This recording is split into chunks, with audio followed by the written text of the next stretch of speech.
नमस्कार, सुदर्शन न्यूज में आपका स्वागत है। रात के 10 बज चुके हैं और 10 की बात के साथ मैं हूं मुकेश कुमार। आज विस्तार से बात करेंगे खालिस्तानियों की बढ़ती आतंकी गतिविधियों पर नकेल कसने के लिए हो रहे उन प्रयासों की जो आधिकारिक तौर पर तो कहीं दर्ज नहीं होते, लेकिन उसका असर गहरा होता है। सुरक्षा एजेंसियां जिस तरीके से गैंगस्टर लॉरेंस बिश्नोई के नेटवर्क का इस्तेमाल खालिस्तानी आतंकियों को ठिकाने लगाने के लिए कर रही है, वो कमाल का है। लोहे से लोहे को काटने का यह फार्मूला कोई शक्तिशाली देश ही अपना सकता है। विस्तार से इसी मुद्दे पर बात करेंगे, फिर आपको बताएंगे कि क्या हो रहा है आज वायरल, और उसके बाद हेडलाइन और अंत में गुड न्यूज के साथ कहेंगे आपको शुभ रात्रि। तो करते हैं शुरुआत विस्तार से के साथ।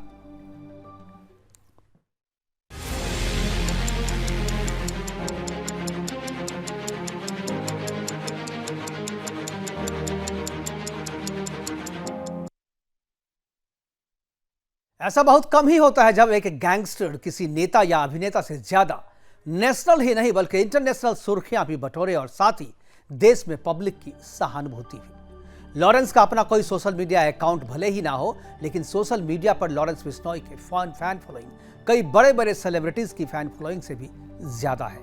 पिछले 2 वर्षों में लॉरेंस बिश्नोई का नाम देश के कई हाई प्रोफाइल क्राइम में सामने आया है।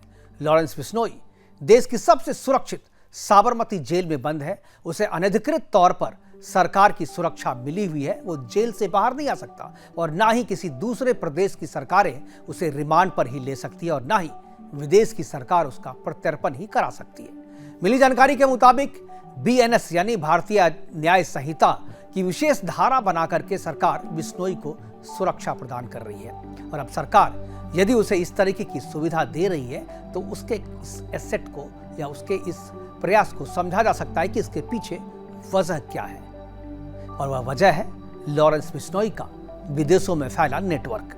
देश की सरकारें जो काम कानूनी या अधिकृत तौर पर नहीं कर सकती, उसे करने के लिए इस तरीके के नेटवर्क का इस्तेमाल वो करती है। चर्चा यह भी हो रही है कि क्या लॉरेंस बिश्नोई इस्लामिक इकोसिस्टम के खिलाफ खड़े दूसरे इकोसिस्टम का हिस्सा बन चुका है।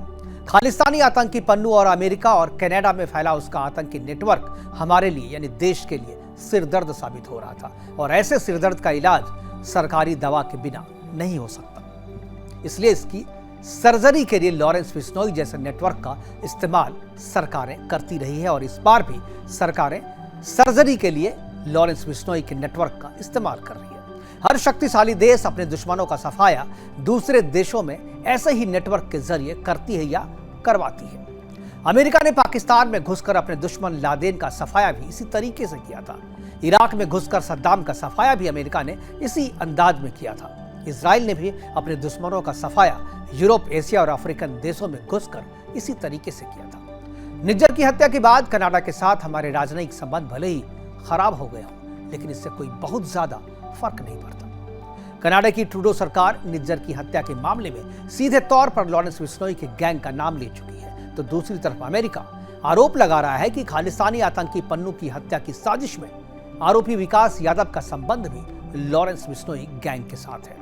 अब सवाल उठता है ये सब कुछ कैसे संभव है, क्योंकि लॉरेंस बिश्नोई तो साल 2014 से ही जेल में बंद है। NIA ने मार्च 2023 में 128 पेज की एक चार्जशीट भी बिश्नोई के खिलाफ दायर की है, जिसमें कुछ चौंकाने वाले मामले भी सामने आए हैं। कैसे एक दशक में बिश्नोई गैंग का नेटवर्क फैलता है। चार्जशीट में यह बताया गया है कि लॉरेंस के काम करने का तरीका ठीक दाऊद की डी कंपनी की तरह है, और यह भी बताया गया है कि कैसे वो 700 से ज्यादा शूटरों को कंट्रोल करता है भारत में बैठकर। और ये जो उसके शूटर है, ये शूटर केवल देश में ही नहीं बल्कि विदेशों में भी फैले हुए हैं। अमेरिका, कनाडा, जर्मनी, फ्रांस में भी उसके जो शूटर हैं वो फैले हुए हैं। वह फिरौती लेता है और सुपारी किलिंग भी करता है, चाहे वो देश में हो या विदेश में। कुछ विदेशी मीडिया रिपोर्ट्स जो है वो बताती है कि सलमान खान को टारगेट करना लॉरेंस बिश्नोई का सिर्फ टाइम पास है। उसका गेम जो है या उसका कद जो है वो इससे काफी बड़ा हो चुका है, और यही वजह हो सकती है उसकी फैन फॉलोइंग की और बढ़ती लोकप्रियता की। देश की खुफिया एजेंसी लॉरेंस बिश्नोई का इस्तेमाल देश के दुश्मनों को ठिकाने लगाने के लिए कर रही है। कनाडा के पास निज्जर की हत्या में भारत का सीधा हाथ होने के कोई सबूत नहीं है, इसलिए वह निज्जर की हत्या में गिरफ्तार तीनों अपराधियों का नाम बिश्नोई गैंग के साथ जोड़कर बिश्नोई पर एजेंसी के इशारे पर या इस एजेंसी के साथ सांठगांठ करने का आरोप लगा करके इसमें भारत का नाम घसीट रहा है।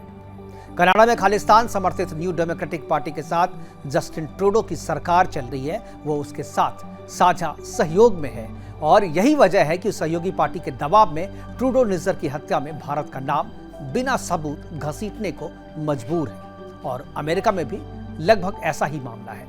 अमेरिका में भी चुनाव है, इसलिए वो भी विकास यादव के जरिए लॉरेंस बिश्नोई गैंग का नाम घसीट रहा है। और एक बात तो साफ है कि लॉरेंस बिश्नोई उस इकोसिस्टम का हिस्सा बन चुका है जो वर्तमान में राष्ट्रद्रोहियों के सफाई के लिए अधिकृत और अनधिकृत दोनों तरीके से काम कर रहा है। तो लॉरेंस बिश्नोई के बारे में अभी आपने आपको विस्तार से बताया और भी बहुत सारे खुलासे हैं, क्योंकि अभी तो लॉरेंस बिश्नोई के बारे में जो खुलासे हो रहे हैं वो विदेशों में फैले उसके नेटवर्क का इस्तेमाल भारत किस तरीके से कर रहा है और देश के लिए उसका इस्तेमाल कर रहा है। लोहे से लोहे को काटने का जो फार्मूला है, उस फार्मूले का इस्तेमाल जो है सरकार कर रही है, लेकिन इसमें बहुत सारे लोग, बहुत सारी एजेंसियां, बहुत सारे अपने जो एम्बेसी के लोग हैं वो सब शामिल हैं। किसी का भी नाम अधिकृत तौर पर यहाँ नहीं लिया जा सकता, लेकिन लोग जानते हैं कि लॉरेंस बिश्नोई का काम जो है वो सटीक है, उनके शूटर का इस्तेमाल जो है सरकार कर रही है। लेकिन उसके बाद क्या होगा ये तो कोई नहीं जानता। अब बात करते हैं विस्तार से के बाद, अब बात है ट्रेंडिंग क्या हो रहा है। तो ट्रेंडिंग में आज मैं एक ऐसे प्राणी की बात करूंगा, हाथी की बात करूंगा, जो हमारा हमेशा से साथी रहा है। जंगल में हाथी एकमात्र ऐसा जानवर है जो शेर से भी नहीं डरता और इसकी वजह है हाथी का विशालकाय शरीर जो शेर को अपनी सूंड में लपेट कर फेंक सकता है। मगर कभी सोचा है कि कई कई हजार किलो का ये हाथी आखिर कितना ताकतवर होता होगा। सोशल मीडिया में एक ऐसा ही वीडियो वायरल हो रहा है जिसमें ऐसा तांडव इन हाथियों ने मचाया कि सैकड़ों हजारों लोगों की भीड़ को डर कर भाग जाना पड़ा। वायरल वीडियो भारत के किसी शहर का मालूम होता है, हालांकि शहर का नाम अभी पता नहीं चला है, लेकिन यहाँ एक महावत जो कि हाथी के ऊपर बैठता है कुछ पैसे के बदले हाथी की सवारी करा रहा है। और वीडियो में देख सकते हैं आप कि हाथी के ऊपर बच्चे भी बैठे हैं और महावत उसे कंट्रोल भी कर रहा है। मगर एकाएक एक नजारा कैमरे में कैद हुआ जो किसी के भी होश उड़ा देगा। इसमें देखें कि अचानक एक हाथी बिगड़ गया। इसके बाद हाथी ने अपने ताकत से ऐसा तांडव मचाया कि लोगों के होश उड़ गए। हाथी सबसे पहले एक कार के करीब पहुंचा और उसे अपनी सूंड में हवा में उड़ा दिया। हाथी इतने में ही नहीं शांत हुआ, उसने एक बार फिर टक्कर मारी और आखिर में उसका कबाड़ा करके ही मारा। फ्रेम में यह जानवर, यह नजारा देखकर साफ तौर पर हाथी की ताकत का अंदाजा होता है। वायरल वीडियो के आखिरी में आप देखें कि हाथी इतने में ही शांत नहीं हुआ है, उसने फिर एक बस और कुछ घोड़ों को भी अपना निशाना बनाया। इधर महावत आखिरी तक उसे कंट्रोल करने की कोशिश करता है और बाद में वह कामयाब भी हो जाता है। मालूम हो कि शहर में तांडव मचाते हुए हाथी का यह वीडियो सोशल मीडिया पर अलग अलग प्लेटफॉर्म पर छाया हुआ है और इसे इंस्टाग्राम पर गिड्डा गो मैपी के नाम के एक हैंडल से शेयर किया गया है और अब तक यह अलग अलग सोशल मीडिया प्लेटफॉर्म पर करोड़ों लोगों के द्वारा शेयर किया जा चुका है, दिखाया चुका है यह वीडियो।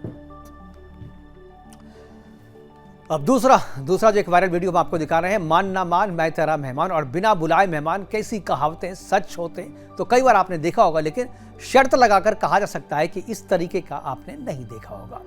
वीडियो को देखकर आप शायद ऐसा ही कह उठेंगे। सोशल मीडिया के प्लेटफॉर्म इंस्टाग्राम पर महिंद्रा आले 01 नाम के अकाउंट से एक वीडियो पोस्ट किया गया और यह वीडियो एक घर की छत पर एक ट्रक जैसी माल ढोने वाली गाड़ी का ट्रॉली के जैसा है।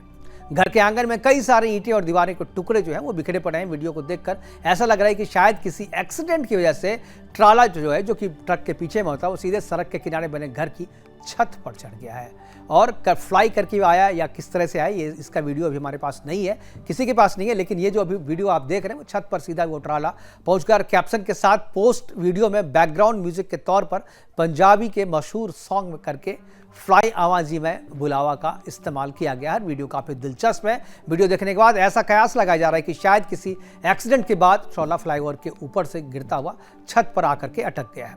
पंजाब के शहरों में छतों पर ऐसे अनोखे अजीबोगरीब निर्माण भी कराए जाते हैं जिन्हें देखकर हैरानी होना लाजमी है। वहीं कुछ लोग इसे एडिटिंग का कमाल भी बता रहे हैं।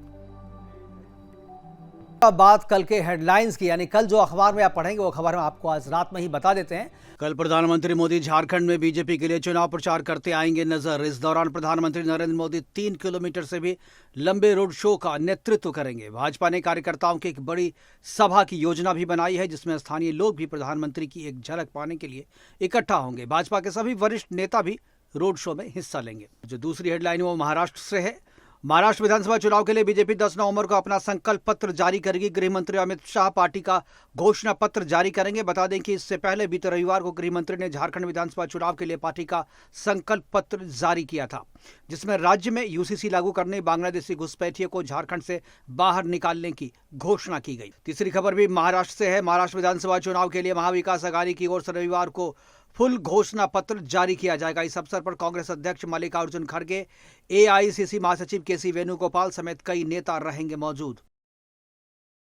चौथी खबर उत्तर प्रदेश से है। उत्तर प्रदेश के मुख्यमंत्री योगी आदित्यनाथ रविवार को मिर्जापुर पहुंचेंगे, जहां योगी मझवा विधानसभा उपचुनाव के लिए चुनावी सभा को संबोधित करेंगे। इसके बाद अंबेडकर नगर में कटहरी विधानसभा सीट पर भी योगी आदित्यनाथ करेंगे प्रचार।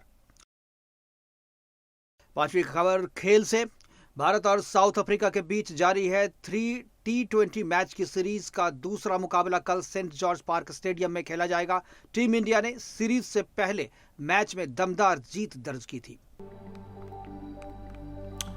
अब हेडलाइन के बाद आखिरी सेगमेंट में खबर आती है गुड न्यूज की, यानी अच्छी खबर।